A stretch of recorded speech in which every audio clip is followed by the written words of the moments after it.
I think the question, do you live to eat or do you eat to live, is a pertinent one. You can always tell who's a greedy cunt from that question. And this is my bias coming through because I'm firmly in the eat to live camp.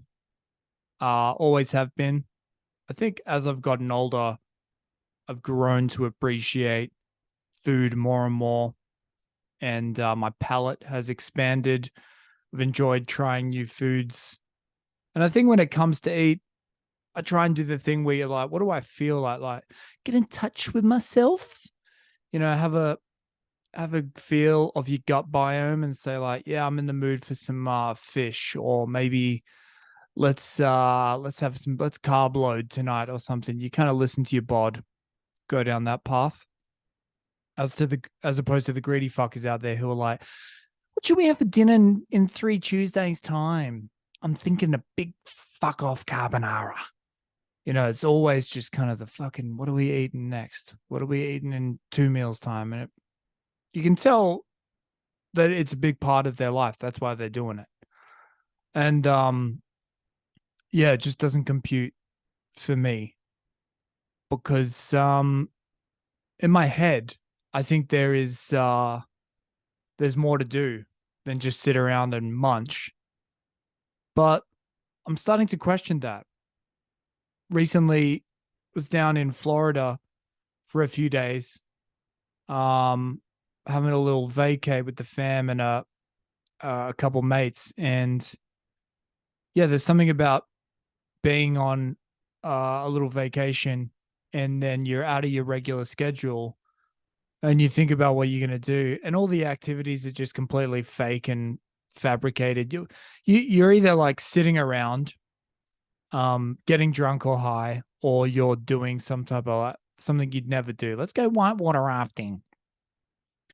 Let's risk a neck injury zip lining. You kind of you push the envelope a little bit, but it's all focused around breakfast, lunch, and dinner with a few snacky snacks in between. And yeah, something about being in that mode makes you realize that this is life, baby. This is like the bare essentials of life, the bare necessities of life. I remember years ago seeing Louis C.K. live at Madison Square Garden, and it was a good show. But the joke that I recall, and it's become memeified between me and my misso, is that he was talking about instructing his kids in terms of how to approach life. And he was like, sometimes you just got to really strip it back and keep it really simple, keep it survival orientated. And he said to he was basically joking that he says to his kids, if you find food, eat it. Because if you strip it back down, this is what we're trying to do. And you got to get some calories in. And then once you've got the calories in, then you're faffing around until the next calorie dump, because the calories are around now. Tim Dillon has a thing against takeout boxes because he's like, it's America. There's enough food. Like the fact that he basically says that you don't need to bother with takeout boxes because food is so cheap and prevalent in America that the takeout box is really more just an advertisement for the restaurant or dining establishment, rather than some sustenance that you're going to enjoy later. I kind of don't agree with him on that one because I think I'm a bit of like I hate wasting food. So if the leftovers coming in, I'm factoring that into what I'm going to eat next. I'm pedantic when it comes to meals. I realize I'm like, I will forego, and it's not even trying to save money thing. It's more just a case of like making sure the fridge operates in a functional way. The German part of me comes out essentially. I want it seamless. I want the ins and outs, the imports and exports with the fridge to be balanced and food not to go off. But ultimately, it's all just whimsical in between what you do between meals. And like you could be like the Europeans who make food really important. I think everyone thinks of the Italians and the Spanish and the Portuguese and these foodie cultures and the French, obviously, I'm forgetting the OGs, who will sit around and, have long dining experiences where they really soak it in and enjoy it. And maybe they've got it figured out, but I find that's kind of pretentious as well. That's why their societies are crumbling. That's why they've still got cobblestones everywhere. I guess it's a nice sign of the past, but it's because they're having fucking 4 hour lunches on a Thursday.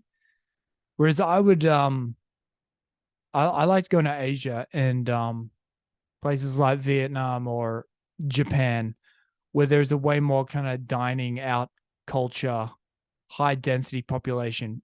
People aren't bringing a packed lunch. They're going out. They can afford to eat lunch out, but it's more of like a wham bam, thank you, ma'am type of experience, as opposed to the French and the Italians and the Spanish.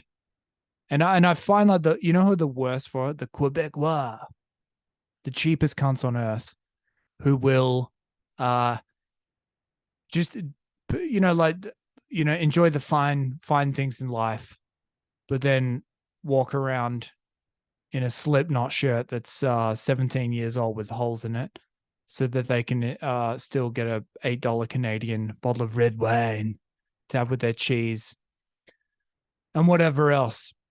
I don't know. Am I really that? I'm not even. I'm fabricating disdain towards the Quebecois or even the Mediterranean style of dining, but I find that frustrating as well because I'm like, it is pointless. The food is the point. Getting the calories in so that you're strong enough to find a mate, procreating, raising the child as best you can, and then hoping they procreate so your genes live on. Done and dusted. That's life in a nutshell. However, you gotta kill. If you're killing time, there's different ways you can kill time, and there's different ways you can convince yourself that you're not killing time. But if you go on too many fucking holidays, you start to realize, Jesus Christ, when I'm not shoveling shit into my mouth, I'm killing time, and it's utterly pointless. But if you're on a schedule and you're supposedly working towards some goal, you can kind of forget that you're killing time. But in certain moments, I remember. And if I reckon if I lived in one of those, like, yeah, let's sit around and pick it a 3 course meal for 5 hours on a Tuesday and accept the bad service because it's a part of the experience. It's meant to take a long time, and you'd be 3 hours late to your next appointment, never get anything done. Things are crumbling all around you, but it's okay because the wine was perfect. Yeah, fuck that. But yeah, life is killing time between meals. Tell me if you agree. Catch you on the next one. Bye.